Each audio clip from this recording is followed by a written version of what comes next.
আমাদের বাংলাদেশের সিনেমা এখন একটা আমার দৃষ্টিতে নতুন যুগের দিকে এগিয়ে যাচ্ছে, নতুন ধারণার দিকে এগিয়ে যাচ্ছে, নতুন নতুন মেকার আসছেন, নতুন ভাবনা নিয়ে আসছেন। সেটা খুব সুখের একটি জায়গা বলে আমি মনে করি।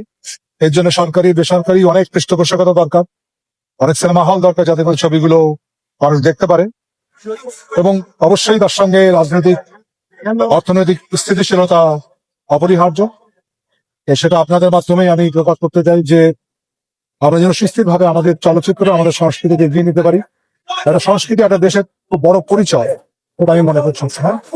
এবং চলচ্চিত্র আসলে যত বেশি দেশের মানে মাটির গল্প বলবে, তত বেশি চলচ্চিত্র বিশ্বে ছড়িয়ে যাবে, আমাদের নিজেদের গল্পগুলো তৈরি হবে।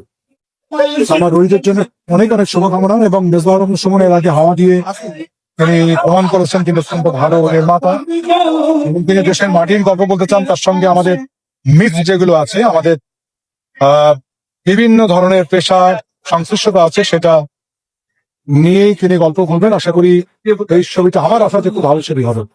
ভাই একটু জানতে চাই যে আপনি অভিনয় করেছেন সোলজার সিনেমা যে সামনে মুক্তি পাবে, সাকিব ভাইয়ের সাথে সিনেমাটা করেছেন, কেমন প্রত্যাশা আর আশা রেখেছেন এবং অভিনয়ের জায়গাটা কিরকম ছিল যদি একটু বলতেন।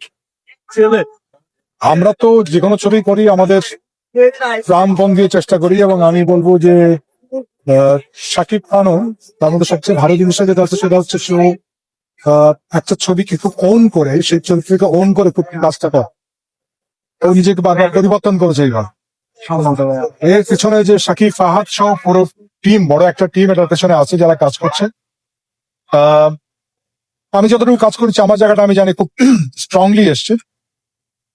পুরো ছবিটা, সোলজার ছবিটা একটু পলিটিক্যাল ঘরানার ছবি, এইটুকু শুধু আমার আশা। কিন্তু তার সঙ্গে প্রচন্ড এন্টারটেনমেন্ট আছে, লাফেটিয়তা আছে। এবং সেক্ষেত্রেও আপনাদের মাধ্যমে আমি চাইবো যে আমরা সোলজার যখন আসবে তখন যেন সবাই সোলজার দেখেন, এটা আমার প্রত্যাশা আছে। আমরা যেমন ছবি করি সমস্ত কিছু দিয়েই, আমাদের মন প্রাণ, আমাদের শ্রম দিয়েই করার চেষ্টা করি।